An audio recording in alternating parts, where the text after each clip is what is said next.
मेरे YouTube के स्नेहीजन परिवारजन आप सभी को सादर नमस्कार। आशा और उम्मीद रखते हैं कि आप सभी स्वस्थ एवं कुशल मंगल होंगे। मित्रों, आज जो मैं विषय बिंदु लेके आया हूं, माता जानकी और रावण का अशोक वाटिका में एक प्रसंग है, जिस प्रसंग के माध्यम से हमारे जो युवा वर्ग हैं उनके लिए एक बड़ी सुंदर शिक्षा भी है इसमें, और रामचरितमानस का एक अवलोकन करने का मौका भी है। रावण अशोक वाटिका में जाता है, माता जगत जननी मां जानकी को प्रस्ताव देता है। प्रस्ताव जब देने जाता है तो उसके पास बल भी है, छल भी है, हर प्रकार का वैभव भी है, डर भय सब उसके पास ही है। माता जानकी अशोक वाटिका में बैठी हुई है, निसहाय असहाय, एक गिरुआ वस्त्र के पुराने कपड़े पहने हुए। अब आप समझिए, वह रावण सीता के पास, मां जानकी के पास प्रस्ताव दे रहा है। कह रावण सुन सुमुख सयानी, मंदोदरी आदि सब रानी, तब अनुचर ही करहु पन मोरा, एक बार बिलेक मोरा। रावण कह रहा है, हे सुंदरी, हे सुमुखी, तुम सुंदर मुख वाली हो, शयानी हो, बुद्धिमान हो, और मेरी गृह पत्नी मंदोदरी, ये सब जितनी आदि रानियां हैं, पटरानियां हैं, सब आपकी अनुचरी होंगी, दासी होंगी। तब अनुचरी करहु पन मोरा, एक बार बिलोक मोरा। तुम मेरे तरफ एक बार देखो। अपने दासियों को भी कह रहा है कि इसको प्रयास किया जाए सीता को कि हमारे तरफ एक पलट के देखे, और जितनी भी मेरी रानियां महारानियां हैं, मेरी गृह पत्नी धर्म पत्नी मंदोदरी भी। रावण इतना सुंदर बखान कर रहा है। रावण यहाँ पे जो सीता मां के लिए उपमा अलंकार दे रहा है, उपमा कर रहा है, सुमुखी, सुंदर मुख वाली, शयानी, सब कुछ उसने वर्णन कर दिया। अब इस प्रसंग में थोड़ा ध्यान देने वाली बात है, माता जानकी ने रावण किस प्रस्ताव को किस तरीके से खारिज किया, किस तरीके से उसका जवाब दिया। तृणधरि ओट कहत वै देही, सुमीरी अवधपति परम स्नेही। माता जानकी भगवान राम को सुमर के अपने हृदय में ध्यान करके, अपने हृदय में ध्यान करके, तिनके की ओर उठ करके रावण को जवाब दे रही हैं। जबकि वहां पे इतना बड़ा वृक्ष था, पत्ते थे, पेड़ पौधे, अन्य पेड़ पौधे थे, जीव जंतु भी रहे होंगे, अनुचरी दासियां भी थी, लेकिन रावण का तुलना वहां पे तिनके की तरह किया गया। और रावण को तिनके की तरफ देखकर, तिनके की तरफ ओट करके जानकी जी कह रही हैं, अरे सुन दसमुख खद्योत प्रकाशा, कबहू की नलन करही विकासा।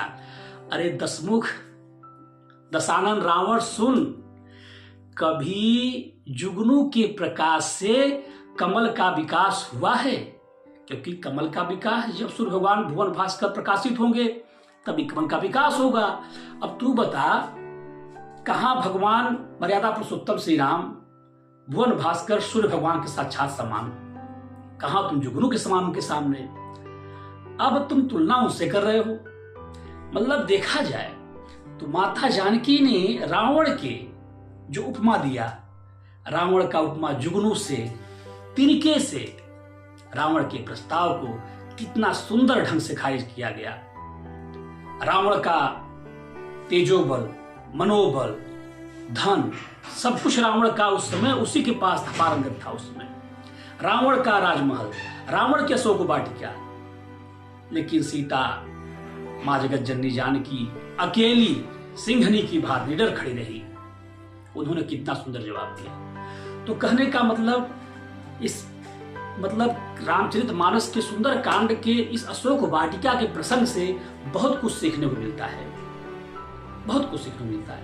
मित्रों, अगर चैनल हमारा पसंद आए तो दोस्तों इसको लाइक सब्सक्राइब कर देना। खैर, तो कहने का मित्रों ये रहा, इसमें रावण और सीता का जो प्रसंग था, शिक्षा क्या देती है? हमारे आज कल की युवा पीढ़ी हमारी आजकल की युवा पीढ़ी जो थोड़े से लोभ के लिए, लालच के लिए, थोड़े से झूठी प्रशंसा में अपने आप को भ्रमित कर लेते हैं, अपने आप को भ्रमित कर लेते हैं। खासतौर पे हम जिस इशारा करना चाह रहे हैं आप लोग समझ ही रहे होंगे। खासतौर पे हम बताना चाहते हैं कि जो आज की युवा पीढ़ी में हमारी बहन बेटियां हैं, कलयुगी रावण से सावधान होने का प्रयास नहीं कर रही है। इस प्रकार के कलयुगी रावण आज भी उन्हें झूठे लोभ, लालच, छल, हर प्रकार से उनकी प्रति प्रशंसा करके उन्हें बहलाने फुसलाने का प्रयास कर रहे हैं। वो समझने का प्रयास करें, क्योंकि अपने स्वाभिमान की रक्षा अपने आप को ही करना पड़ेगा। स्वाभिमान बना के रखना पड़ेगा।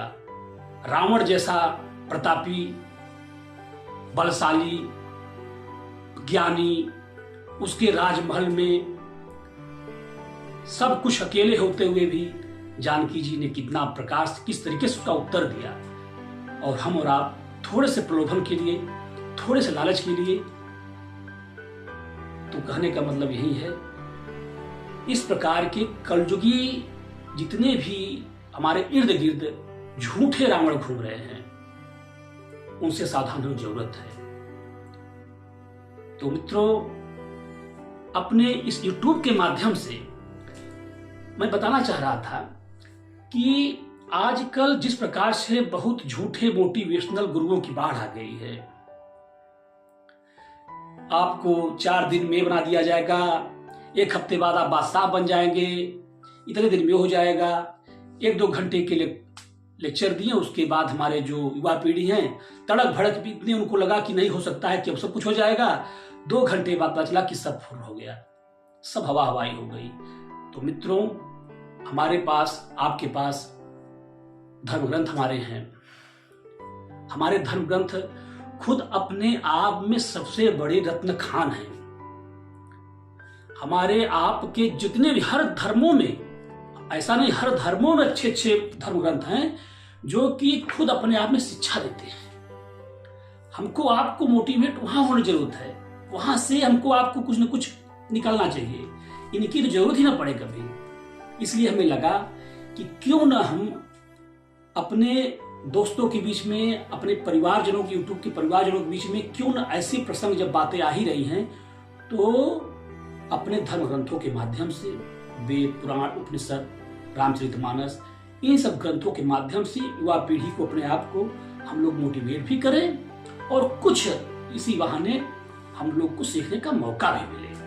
तो दोस्तों, हम यही चाहते हैं कि हमारा आपको एक अच्छा प्लेटफॉर्म मिले और आप हमारे यूट्यूब चैनल को अपने दोस्तों के बीच, अपने परिवारजनों के बीच शेयर कीजिए, लाइक कीजिए, सब्सक्राइब कीजिए, ताकि इस तरीके से हमको भी आगे बढ़ने का मौका मिले और आप लोगों के बीच में पहुंचने का मौका मिले। हम अपनी बातों को और लोगों के बीच में रख सके। मित्रों, शेष हरि कृपा। नमस्कार। आप लोग जय श्री राम।